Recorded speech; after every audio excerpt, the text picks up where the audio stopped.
पशूनां पतिं पापनाशं परेशं गजेन्द्रस्य कृत्तिं वसानां वरेण्यं जटाजूटमध्ये स्फुरत्काङ्गवारिं महादेवमेकं स्मरामि स्मरामि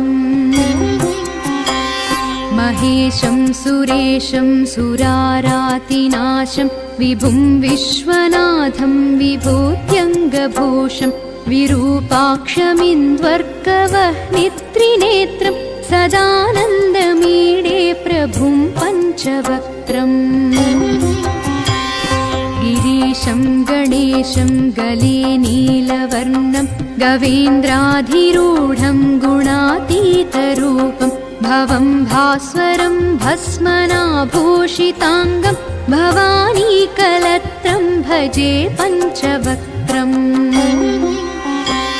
शिवाकान्तशम्भो शशाङ्कार्धमौळे महेशानशूलिं जटाजूटधारिन् त्वमेको जगद्व्यापको विश्वरूप प्रसीद प्रसीद प्रभो पूर्णरूप परात्मानमेकं जगद्बीजमाद्यं निरीहं निराकारमोङ्कारवेद्यं यतो जायते पाल्यते येन विश्वं तमीशं भजे लीयते यत्र विश्वम् न भूमिर्न चापो न वह्निर्न वायुः न चाकाशमास्तेन तन्द्रा न निद्रा न चोष्णं न शीतं न देशो न वेशो न यस्यास्ति मूर्तिस्त्रिमूर्तिं तमीडे अजं शाश्वतं कारणं कारणानां शिवं केवलं भासकं भासकानां तुरीयं तमः पारमाद्यन्तहीनं प्रपद्ये परं पावनं दैत्यहीनम् नमस्ते नमस्ते विभो विश्वमूर्ते नमस्ते नमस्ते चिदानन्दमूर्ते नमस्ते नमस्ते तपोयोगगम्य नमस्ते नमस्ते श्रुतिज्ञानगम्य प्रभो शूलपाणे विभो विश्वनाथ महादेव शम्भो महेश त्रिनेत्र शिवाकान्त शान्त स्मरारे पुरारे त्वदन्यो वरेण्यो न मान्यो न गण्यः शम्भो महेश करुणामय शूलपाणे गौरीपते पशुपते पशुपाशनासिन् काशीपते करुणया जगदेतदेक स्त्वं हंसि पासि विददाति महेश्वरोऽसि त्वत्तो जगद्भवति देव भवस्मरारे त्वय्येव तिष्ठति जगन्मृड विश्वनाथ त्वय्येव गच्छति लयं जगदेतदीश लिङ्गात्मके हर चराचर विश्वरूपिन् इति श्रीमत्परमहंस परिव्राजकाचार्यस्य श्रीगोविन्द भगवत्पूज्यपादशिष्यस्य श्रीमच्छङ्कर भगवतः कृतौ वेदसारशिवस्तोत्रं सम्पूर्णम्।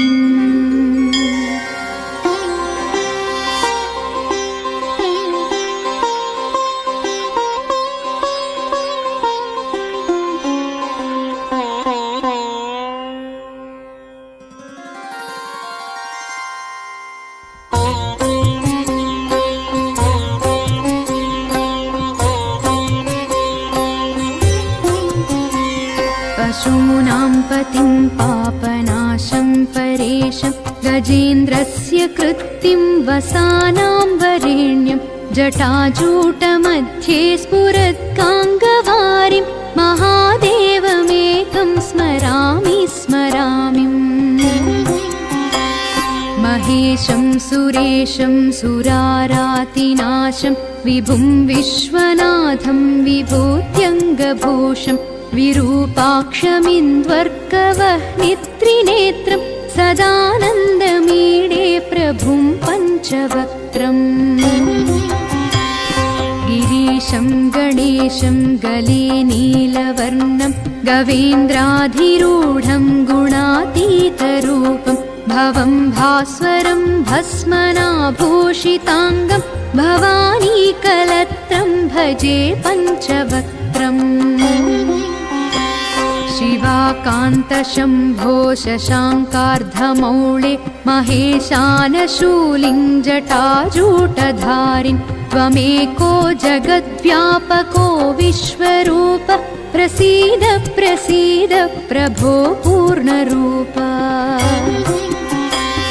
परात्मानमेकं जगद्बीजमाद्यं निरीहं निराकारमोङ्कारवेद्यं यतो जायते पाल्यते येन विश्वं तमीशं भजे लीयते यत्र विश्वम्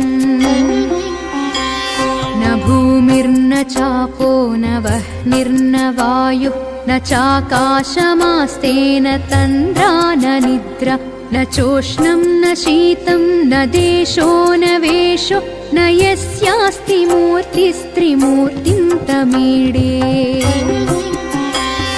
अजं शाश्वतं कारणं कारणानां शिवं केवलं भासकं भासकानां तुरीयं तमः पारमाद्यन्तहीनं प्रपद्ये परं पावनं दैत्यहीनम् नमस्ते नमस्ते विभो विश्वमूर्ते नमस्ते नमस्ते चिदानन्दमूर्ते नमस्ते नमस्ते तपोयोगगम्य नमस्ते नमस्ते श्रुतिज्ञानगम्य प्रभो शूलपाणे विभो विश्वनाथ महादेव शम्भो महेश त्रिनेत्र शिवाकान्त शान्त स्मरारे पुरारे त्वदन्यो वरेण्यो न मान्यो न गण्यः शम्भो महेश करुणामय शूलपाणे गौरीपते पशुपते पशुपाशनासिन् काशीपते करुणया जगदेतदेक स्त्वं हंसि पासि विददाति महेश्वरोऽसि त्वत्तो जगद्भवति देव भवस्मरारे त्वय्येव तिष्ठति जगन्मृड विश्वनाथ त्वय्येव गच्छति लयं जगदेतदीश लिङ्गात्मके हर चराचर विश्वरूपिन् इति श्रीमत्परमहंसपरिव्राजकाचार्यस्य श्रीगोविन्द भगवत्पूज्यपादशिष्यस्य श्रीमच्छङ्कर भगवतः कृतौ वेदसारशिवस्तोत्रं सम्पूर्णम्।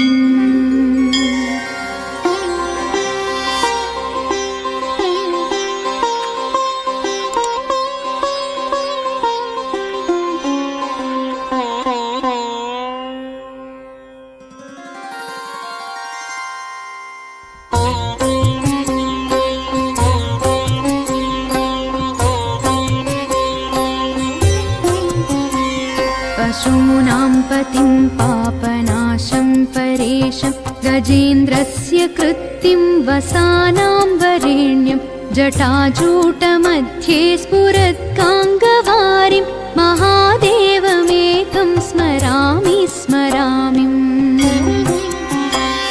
महेशं सुरेशं सुरारातिनाशं विभुं विश्वनाथं विभूत्यङ्गभूषं विरूपाक्षमिन्द्वर्कवह्नित्रिनेत्रं सदानन्दमीडे प्रभुं पञ्चवक्त्रम् गिरीशं गणेशं गले नीलवर्णं गवेन्द्राधिरूढं गुणातीतरूपं भवं भास्वरं भस्मनाभूषिताङ्गं भवानीकलत्रं भजे पञ्चवक्त्रम् शिवाकान्तशम्भो शशाङ्कार्धमौळे महेशानशूलिं जटाजूटधारिन् त्वमेको जगद्व्यापको विश्वरूप प्रसीद प्रसीद प्रभो पूर्णरूप परात्मानमेकं जगद्बीजमाद्यं निरीहं निराकारमोङ्कारवेद्यं यतो जायते पाल्यते येन विश्वं तमीशं भजे लीयते यत्र विश्वम् न भूमिर्न चापो न वह्निर्न वायुः न चाकाशमास्तेन तन्द्रा न निद्रा न चोष्णं न शीतं न देशो न वेशो न यस्यास्ति मूर्तिस्त्रिमूर्तिं तमीडे अजं शाश्वतं कारणं कारणानां शिवं केवलं भासकं भासकानां तुरीयं तमः पारमाद्यन्तहीनं प्रपद्ये परं पावनं दैत्यहीनम्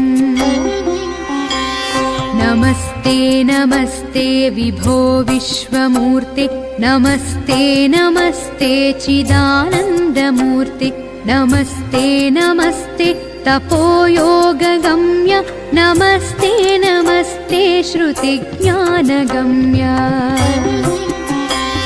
प्रभो शूलपाणे विभो विश्वनाथ महादेव शम्भो महेश त्रिनेत्र शिवाकान्त शान्त स्मरारे पुरारे त्वदन्यो वरेण्यो न मान्यो न गण्यः शम्भो महेश करुणामय शूलपाणे गौरीपते पशुपते पशुपाशनासिन् काशीपते करुणया जगदेतदेक स्त्वं हंसि पासि विददाति महेश्वरोऽसि त्वत्तो जगद्भवति देव भवस्मरारे त्वय्येव तिष्ठति जगन्मृड विश्वनाथ त्वय्येव गच्छति लयं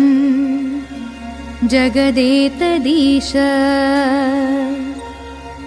लिङ्गात्मके हर चराचर विश्वरूपिन् इति श्रीमत्परमहंसपरिव्राजकाचार्यस्य श्रीगोविन्दभगवत्पूज्यपादशिष्यस्य श्रीमच्छङ्करभगवतः कृतौ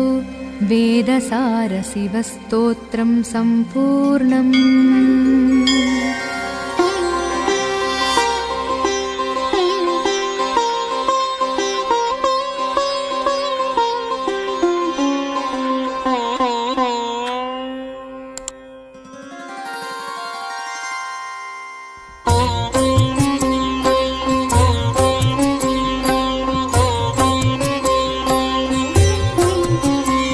पशूनां पतिं पापनाशं परेशं गजेन्द्रस्य कृत्तिं वसानां वरेण्यं जटाजूटमध्ये स्फुरत्काङ्गवारिं महादेवमेकं स्मरामि स्मरामि महेशं सुरेशं सुरारातिनाशं विभुं विश्वनाथं विभूत्यङ्गभूषं विरूपाक्षमिन्द्वर्कवह्नित्रिनेत्रं सदानन्दमीडे प्रभुं पञ्चवक्त्रम् गिरीशं गणेशं गले नीलवर्णं गवेन्द्राधिरूढं गुणातीतरूपं भवं भास्वरं भस्मनाभूषिताङ्गं भवानीकलत्रं भजे पञ्चवक्त्रम् शिवाकान्तशम्भो शशाङ्कार्धमौळे महेशानशूलिं जटाजूटधारिन् त्वमेको जगद्व्यापको विश्वरूप प्रसीद प्रसीद प्रभो पूर्णरूप परात्मानमेकं जगद्बीजमाद्यं निरीहं निराकारमोङ्कारवेद्यं यतो जायते पाल्यते येन विश्वं तमीशं भजे लीयते यत्र विश्वम् न भूमिर्न चापो न वह्निर्न वायुः न चाकाशमास्तेन तन्द्रा न निद्रा न चोष्णं न शीतं न देशो न वेशो न यस्यास्ति मूर्तिस्त्रिमूर्तिं तमीडे अजं शाश्वतं कारणं कारणानां शिवं केवलं भासकं भासकानां तुरीयं तमः पारमाद्यन्तहीनं प्रपद्ये परं पावनं दैत्यहीनम् नमस्ते नमस्ते विभो विश्वमूर्ते नमस्ते नमस्ते चिदानन्दमूर्ते नमस्ते नमस्ते तपोयोगगम्य नमस्ते नमस्ते श्रुतिज्ञानगम्य प्रभो शूलपाणे विभो विश्वनाथ महादेव शम्भो महेश त्रिनेत्र शिवाकान्त शान्त स्मरारे पुरारे त्वदन्यो वरेण्यो न मान्यो न गण्यः शम्भो महेश करुणामय शूलपाणे गौरीपते पशुपते पशुपाशनासिन् काशीपते करुणया जगदेतदेक स्त्वं हंसि पासि विददाति महेश्वरोऽसि त्वत्तो जगद्भवति देव भवस्मरारे त्वय्येव तिष्ठति जगन्मृड विश्वनाथ त्वय्येव गच्छति लयं जगदेतदीश लिङ्गात्मके हर चराचर विश्वरूपिन् इति श्रीमत्परमहंस परिव्राजकाचार्यस्य श्रीगोविन्द भगवत्पूज्यपादशिष्यस्य श्रीमच्छङ्कर भगवतः कृतौ वेदसारशिवस्तोत्रं सम्पूर्णम्।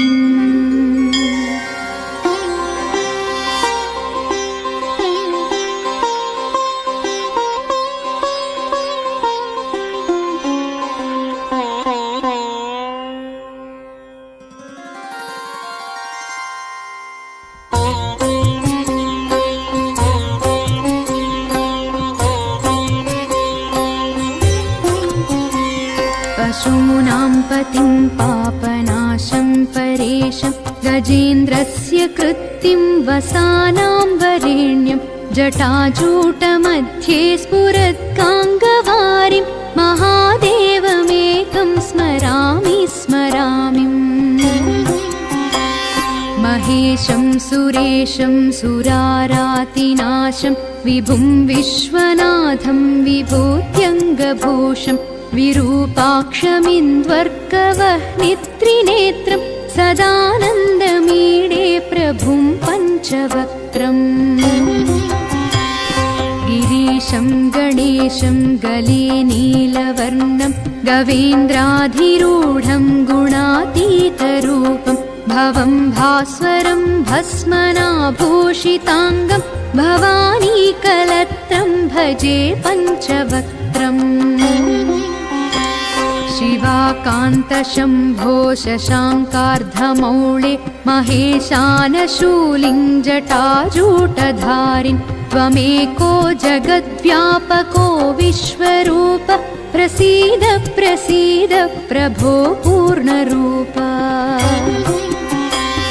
परात्मानमेकं जगद्बीजमाद्यं निरीहं निराकारमोङ्कारवेद्यं यतो जायते पाल्यते येन विश्वं तमीशं भजे लीयते यत्र विश्वम्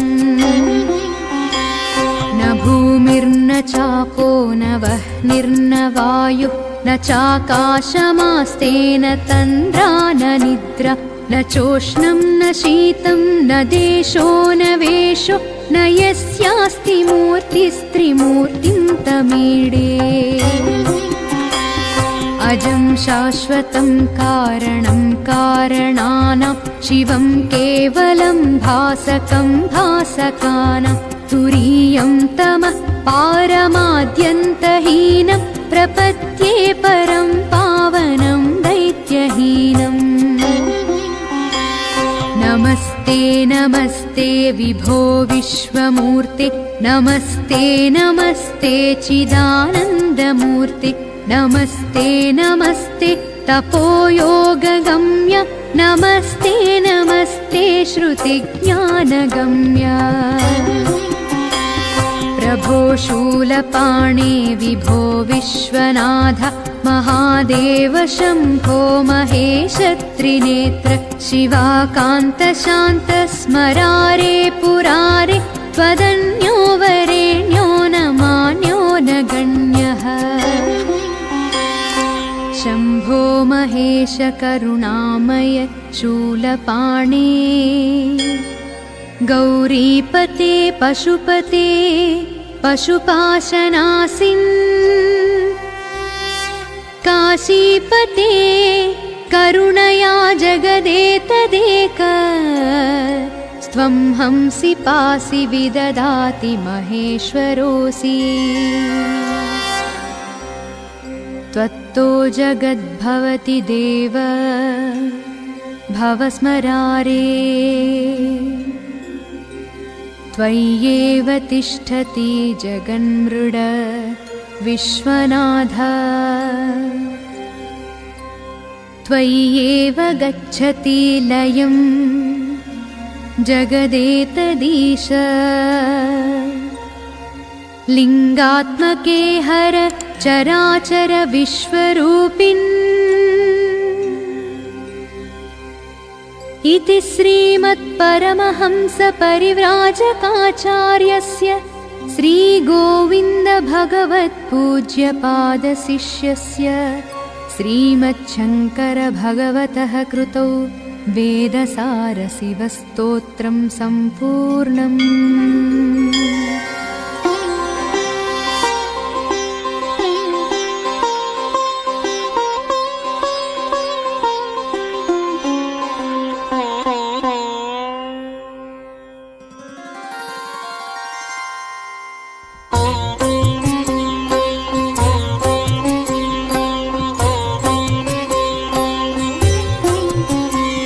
पशूनां पतिं पापनाशं परेशं गजेन्द्रस्य कृत्तिं वसानां वरेण्यं जटाजूटमध्ये स्फुरत्काङ्गवारिं महादेवमेकं स्मरामि स्मरामि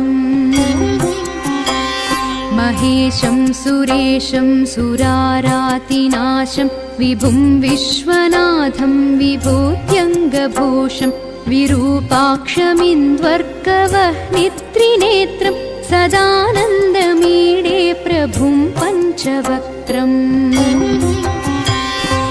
गिरीशं गणेशं गले नीलवर्णं गवेन्द्राधिरूढं गुणातीतरूपं भवं भास्वरं भस्मनाभूषिताङ्गं भवानीकलत्रं भजे पञ्चवक्त्रम् शिवाकान्तशम्भो शशाङ्कार्धमौळे महेशानशूलिं जटाजूटधारिन् त्वमेको जगद्व्यापको विश्वरूप प्रसीद प्रसीद प्रभो पूर्णरूप परात्मानमेकं जगद्बीजमाद्यं निरीहं निराकारमोङ्कारवेद्यं यतो जायते पाल्यते येन विश्वं तमीशं भजे लीयते यत्र विश्वम् न भूमिर्न चापो न वह्निर्न वायुः न चाकाशमास्तेन तन्द्रा न निद्रा न चोष्णं न शीतं न देशो न वेशो न यस्यास्ति मूर्तिस्त्रिमूर्तिं तमीडे अजं शाश्वतं कारणं कारणानां शिवं केवलं भासकं भासकानां तुरीयं तमः पारमाद्यन्तहीनं प्रपद्ये परं पावनं दैत्यहीनम् नमस्ते नमस्ते विभो विश्वमूर्ते नमस्ते नमस्ते चिदानन्दमूर्ते नमस्ते नमस्ते तपोयोगगम्य नमस्ते नमस्ते श्रुतिज्ञानगम्य प्रभो शूलपाणे विभो विश्वनाथ महादेव शम्भो महेश त्रिनेत्र शिवाकान्त शान्त स्मरारे पुरारे त्वदन्यो वरेण्यो न मान्यो न गण्यः शम्भो महेश करुणामय शूलपाणे गौरीपते पशुपते पशुपाशनासिन् काशीपते करुणया जगदेतदेक स्वं हंसि पासि विददाति महेश्वरोऽसि त्वत्तो जगद्भवति देव भवस्मरारे त्वय्येव तिष्ठति जगन्मृड विश्वनाथ त्वय्येव गच्छति लयं जगदेतदीश लिङ्गात्मके हर चराचर विश्वरूपिन् इति श्रीमत्परमहंसपरिव्राजकाचार्यस्य श्रीगोविन्द भगवत्पूज्यपादशिष्यस्य श्रीमच्छङ्कर भगवतः कृतौ